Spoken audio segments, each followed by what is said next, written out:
Dear student, today we shall discuss another dangerous form of bleeding disorder that is known as DIC, meaning by disseminated intravascular coagulation. In the short term, it is known as DIC.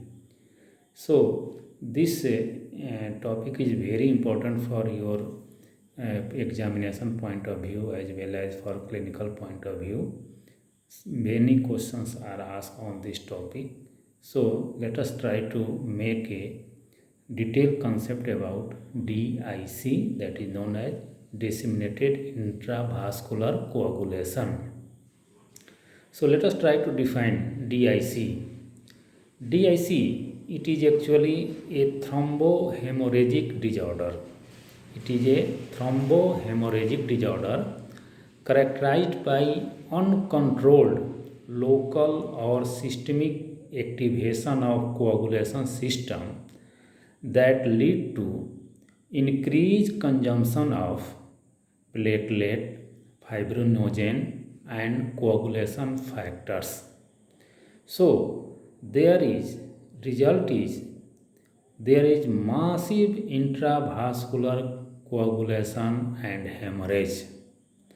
As you know here that there is an increased consumption of three main clotting coagulation factor, that is coagulation factor, fibrinogen and platelet. Certainly in this condition the level of platelet, the level of fibrinogen and coagulation factor will be decreased, so that may lead to the manifestation in the form of intravascular coagulation formation and hemorrhagic manifestation. So these are the main things that is going to happen in the DIC. The main thing is that there is an uncontrolled activation of coagulation system that lead to the increased consumption of platelet, fibrinogen and coagulation system. So there is a formation of intravascular coagulum and that lead to the increased tendency of hemorrhage. So this is the main phenomena that is going to happen in DIC. Let us try to understand what is the cause and how this is going to happen. DIC progresses. The causes are very different. Many causes are playing role here. The DIC is secondary to the different causes.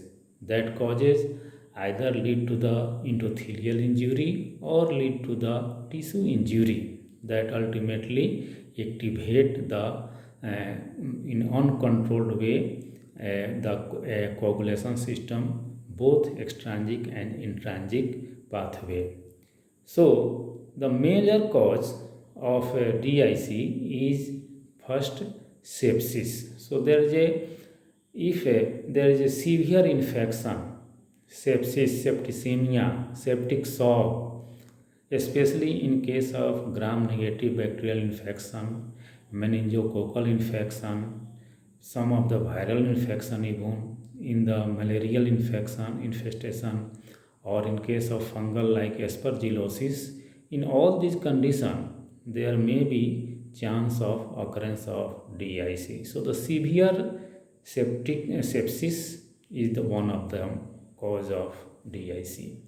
The second causes that are included under heading of massive tissue injury. Massive tissue injury may be caused by severe trauma or major operation in which the tissue is going to injured, and that may initiate the overactivation of coagulation system. In the complicated pregnancy, especially in case of abruptio placentae, amniotic fluid embolism, dead or retained fetus. So in all these conditions, preterm pregnancy or even abortion, so in these all conditions there is chance of DIC. in case of severe burn, even severe hemorrhage or intravascular hemolysis or major operation, these are the another causes of occurrence of DIC. Sometime in case of disseminated malignancy or a leukemia, all of you know, I think, that acute promyelocytic leukemia that is associated with DIC. Sometime in aortic aneurysm, in cavernous hemangioma, there is localized DIC is going to happen in some condition. Some miscellaneous causes like snake bite or endotoxic or septic shock, in acute severe hemolytic intravascular hemolysis, heat stroke, even there may be chance of occurrence of DIC. So these are the some causes of DIC that may initiate development or pathogenesis of DIC. So let us try to understand how this DIC is going to happen by these causes. So all these causes of DIC are grouped under two headings, one that initiate tissue injury and another that initiate endothelial injury. So due to these causes, the first phenomena is going to happen in the that there is a overactivation of coagulation system by release of tissue factor. When the tissue is going to injured by any cause, as we have discussed, there is release of tissue factor known as thromboplastin, which is a very much potent inducing factor of coagulation system, both extrinsic and intrinsic.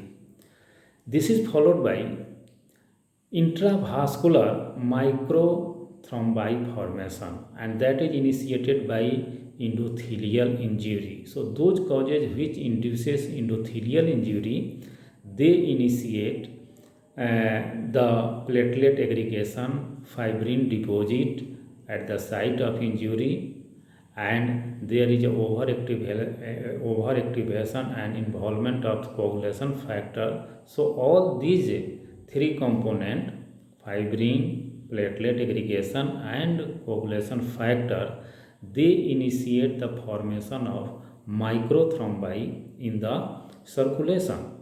So these microthrombi, when circulate to the different organ or tissue, here it causes hypoxic ischemic injury, and that may initiate various type of clinical manifestation.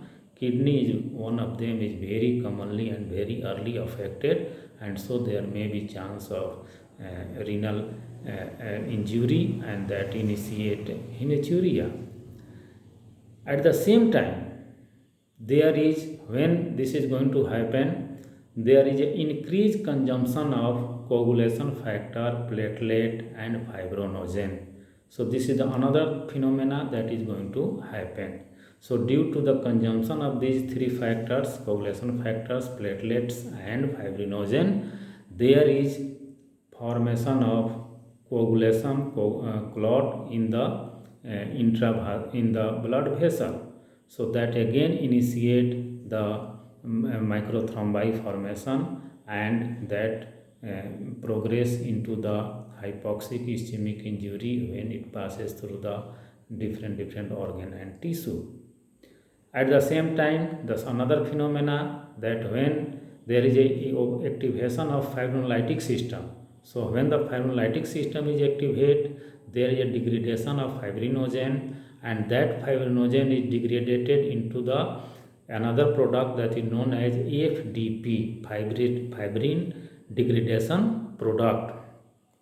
This FDP has got another action that it inhibit the platelet aggregation, the thrombin formation, and it also causes fibrin polymerization. So that ultimately lead to the bleeding, increased bleeding tendency. So bleeding is going to happen here. So due to these four mechanism, the four step, there is two phenomena is going to happen. One, there is a thrombus formation in the microvascular, and another there is a hemorrhagic or bleeding tendency, increased bleeding tendency. The first phenomena क्या होता है? पहला क्या हुआ कि due to the different causes, first incidence, first step is activation of coagulation system. Second, formation of intravascular microthrombi. Third, consumption of coagulation factor, fibrinogen and platelet. And fourth, there is a activation of fibrinolytic system. So due to these four event, there is a massive intravascular hemolysis, intravascular coagulation, and hemorrhage is going to happen. So this is the major manifestation that is going to happen in case of DIC. Clinically, the patient may present only, the main feature is that bleeding tendency, increased bleeding tendency. It may be localized or it may be widespread from the different channel. The blood can be loose. If the DIC is associated with malignancy, so there is more chance of thrombus formation, and that is known as Trausios syndrome. Trausios syndrome is nothing but it is the association of DIC thrombosis with malignancy. If another phenomena that there is microangiopathic hemolytic anemia is seen, there is a thrombus formation is seen, hypoxic ischemic injury is seen in the different vital organ, and a rare or very dangerous form of DIC clinically, that is known as HELLP syndrome. HELLP, HELLP syndrome. The full form is that H for hemolysis, E for elevated liver enzyme, and L for low platelet. So this type of manifestation, that is a more dangerous form of DIC, is sometimes seen in the patient, especially in the periterm pregnant lady. So this is here the case fatality is very high, about 95% if it is going to happen. That is HELLP syndrome, that is hemolysis, increased liver enzyme because of deterioration in the liver function. The platelet count is low. So this syndrome is known as HELLP syndrome. So these are some clinical manifestation, but the most important manifestation is there is hemorrhagic tendency and microthrombi formation in the blood vessel. Laboratory, the diagnosis is made by laboratory findings, and laboratory findings is very important for MCQ based examination. Many questions are asked on this topic, especially the laboratory finding of DIC. You must know this part of DIC, because various type of MCQ question are asked on this topic, and clinically तो important है ही, क्योंकि if you are going to deal the case of DIC, you must follow the coagulation profile, so that to know the therapeutic evaluation to the patient.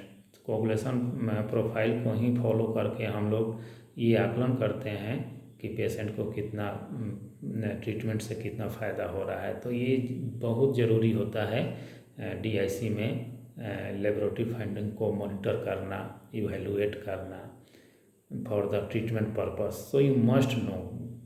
So let us see what are the finding. क्या finding मिलेगा? The major finding, what is going to happen in the DIC, that the platelet count is going to decrease, fibrinogen level is going to decrease, and there is a increased consumption of coagulation factor, so the coagulation factor is going to decrease. So this is the main things that is going to happen. And if you go for the peripheral blood smear examination, you will be find that there will be feature of microangiopathic hemolytic anemia. All features I discussed in the previous classes. The feature of microangiopathic hemolytic anemia will be present, and there will be presence of ischiocytes and fragmented RBC that is sometimes seen in case of DIC because of this microangiopathic hemolytic anemia. The coagulation profile is very important. Coagulation profile क्या होगा? अगर platelet घट रहा है, fibrinogen घट रहा है, coagulation factors भी घट रहा है, तीन चीज़ जो घट रहा है, उसके चलते क्या क्या कोगुलेशन प्रोफाइल होगा, क्या क्या हम लोग फाइंडिंग देखेंगे? तो पहला, just note and remember that prothrombin time will be increase, number 1. APTT, activated partial thrombin time, is increased. Thrombin time TT is going to increase. The due to the fibrinolysis, the FDP level is also going to increase in the circulation. Coagulation factor is going to decrease. Platelet is going to decrease. Bleeding time is going to increase, and there is presence of D-dimer. D-dimer level will be increased or present in the circulation. The D-dimer level are very typically elevated, you must know, because this is a very typical finding. D-dimer level are very much typically elevated, and it is due to activation of coagulation system and diffuse cross linking of fibrin. D dimer का level बढ़ा रहता है, क्यों? Because of the activation of coagulation system and diffuse cross linking of fibrin. So these are the finding, laboratory finding. तो you must know what things are going to decrease and what are going to increase. Decrease कौन कौन हुआ? Platelet, fibrinogen और coagulation factor, ये तीनों घटता है. बढ़ता क्या क्या है?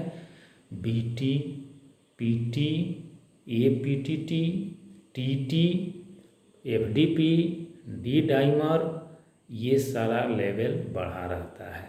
तो इस पर हम बहुत सारा क्वेश्चन पूछा जाता है. यू मस्ट नो कौन घटता है और कौन बढ़ता है, you must no.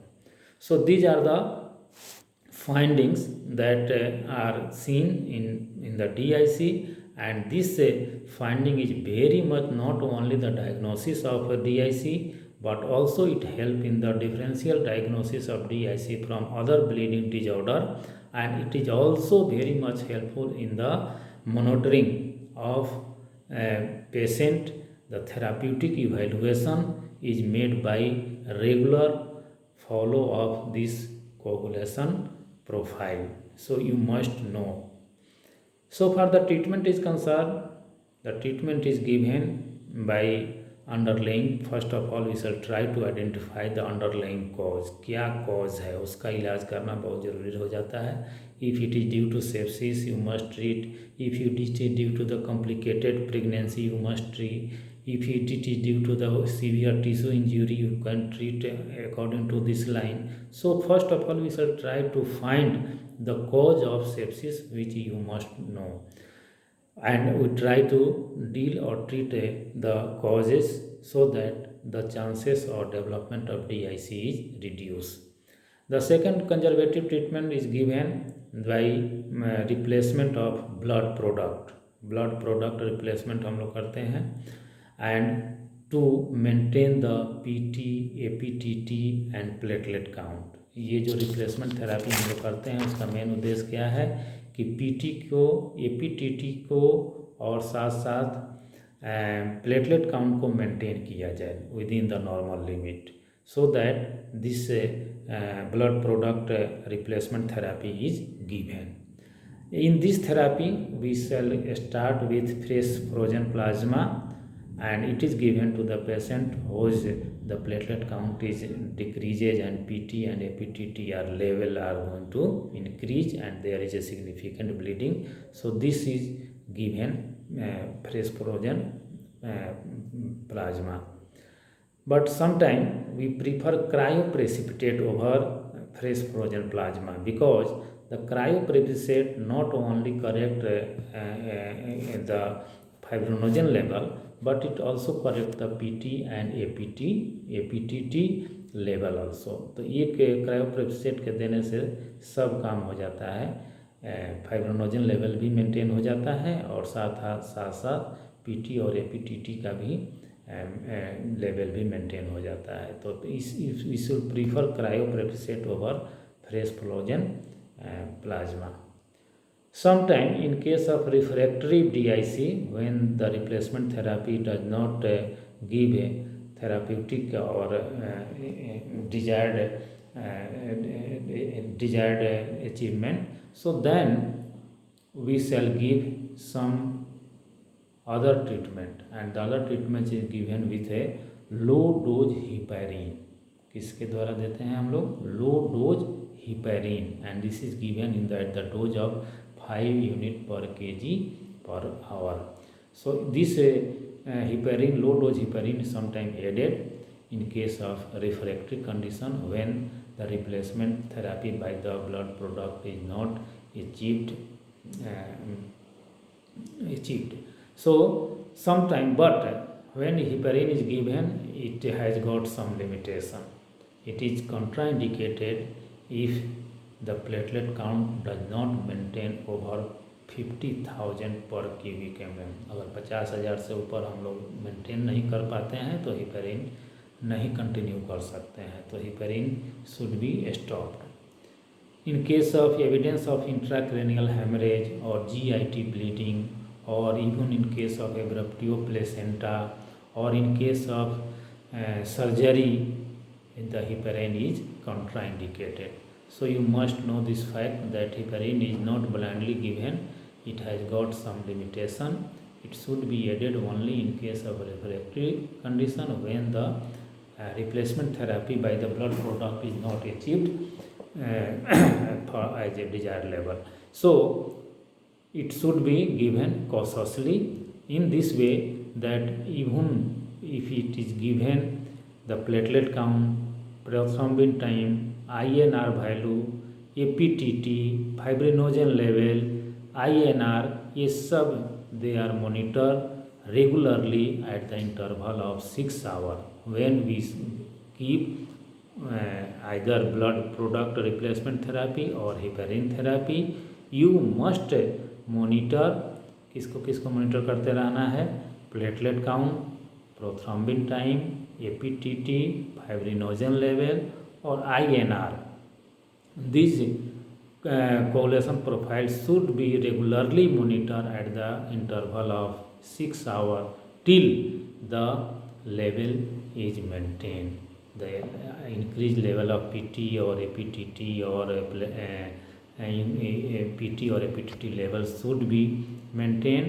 The platelet count should be more than 50,000 and the fibrinogen level is also maintained to the normal level. So in this way the cases are managed. So this is all about DIC. So you must know the DIC because it is very, very important clinically, because in day-to-day practice there may be chance of DIC, especially in case of complicated pregnancy or in case of severe septicemia or tissue injury or major trauma, even in the birth. So in all these common conditions there is more chance of DIC.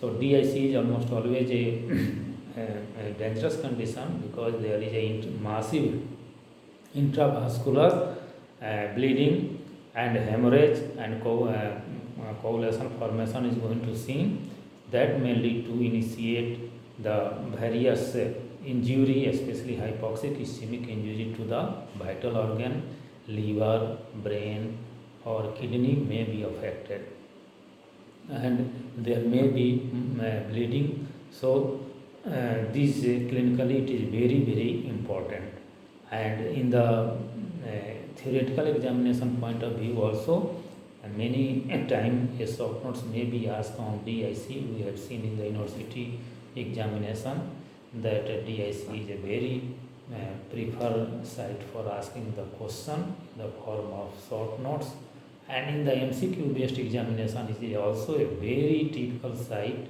for asking the question, especially the laboratory diagnostic part of the DIC। Cause तो जानना ही जानना है और उसका laboratory finding बहुत ही important है, specially in MCQ based examination. So this is all about DIC and all about the bleeding disorder. In the next class we shall try to discuss the remaining portion of bleeding disorder. That is not so important, but we shall try to compile all the minor disorder which are associated with the bleeding disorder. So in the next class, till thank you.